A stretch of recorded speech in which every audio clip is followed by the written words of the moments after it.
Have you ever thought about how unfair the world of Harry Potter truly is? What if one of the most tragic stories in the series was hidden in plain sight, disguised as a charming subplot? In today's video, you will find out why the history of House Elves is the most brutal and unjust tale in the entire magical universe. The Harry Potter books and movies are often seen as a light-hearted fantasy for children. And at first glance, that makes sense.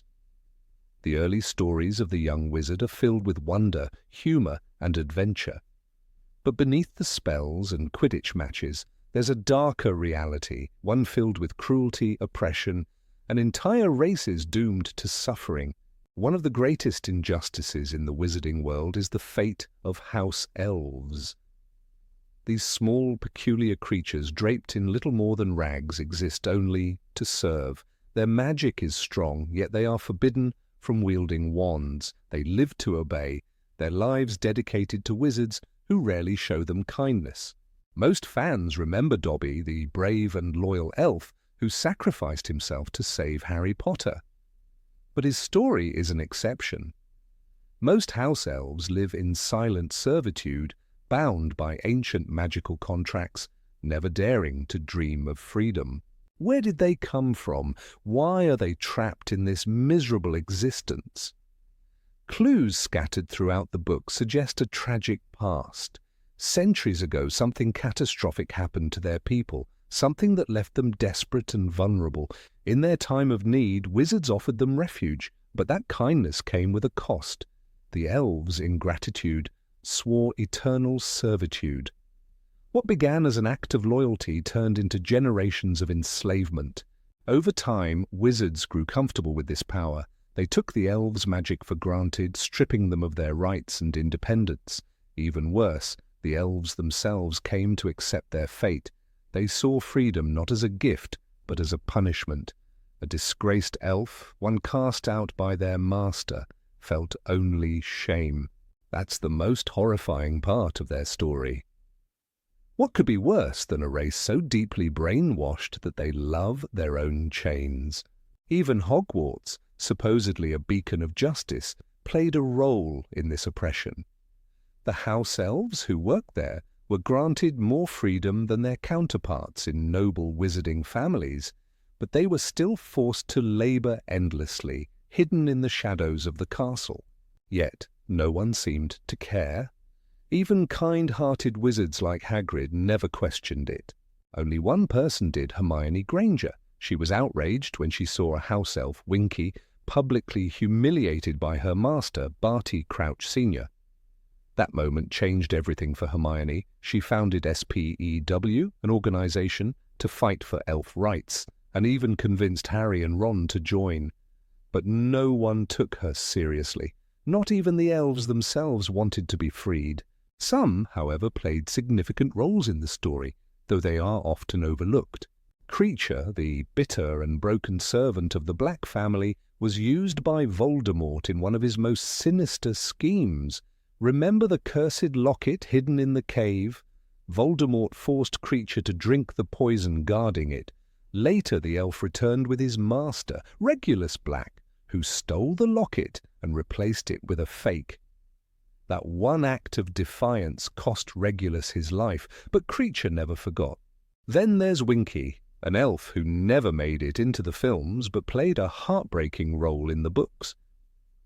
She was fiercely loyal to the Crouch family, tasked with guarding Barty Crouch Jr., a convicted Death Eater. When he escaped, Winky was cast out in disgrace. She was devastated. To her, freedom was the worst punishment imaginable. She fell into despair, drowning her sorrows in butterbeer, unable to find purpose without a master to serve. House elves were kind, hard-working, and incredibly powerful. Yet their destiny was shaped by wizards who saw them as nothing more than tools. Even in a world where magic could make anything possible, no one ever truly fought for their freedom. And that is what makes their story the most tragic injustice in the Harry Potter universe. Dobby was different. He was the only house elf who dared to want freedom. the only one who saw the chains and questioned them. But his story was not one of triumph. It was one of pain, struggle, and sacrifice. He was born into servitude like all others of his kind, raised to obey, taught to never question. But something inside him was different. He saw the cruelty of his masters, the Malfoys, and instead of accepting it, he feared it. He tried to warn Harry Potter about the dangers ahead, even though it meant punishing himself. The moment he disobeyed, he knew he would suffer. And he did. Every small act of defiance ended with him battered and bruised, forced to inflict pain upon himself because the magic binding him demanded it. Yet he never stopped. He tricked the Malfoys, he found ways to help Harry. And when Harry outwitted Lucius Malfoy and freed him with nothing more than a sock, Dobby experienced something no house elf had ever felt before. He was free. But what did freedom mean to someone who had never known it? Dobby had no home, no family, no purpose. He wandered, struggling to find a place in a world that had never allowed house elves to exist outside of servitude. He was happy, but he was alone. Even after being freed, his instincts never faded. He still wanted to serve, but now he chose his own way. He worked at Hogwarts, but not because he had to. He helped Harry, but not because he was bound. He fought in battles that were never his, protected people who never cared for elves, and in the end, he died for them. A house elf, a creature bred for servitude, made the ultimate sacrifice for the very wizards who had enslaved his kind for centuries. The tragedy of Dobby's story is not just in his death, it's in the way his freedom was an anomaly, a miracle, a rare exception in a world where house elves remained prisoners of their own beliefs. No revolution followed his death, no mass uprising, no changes in law.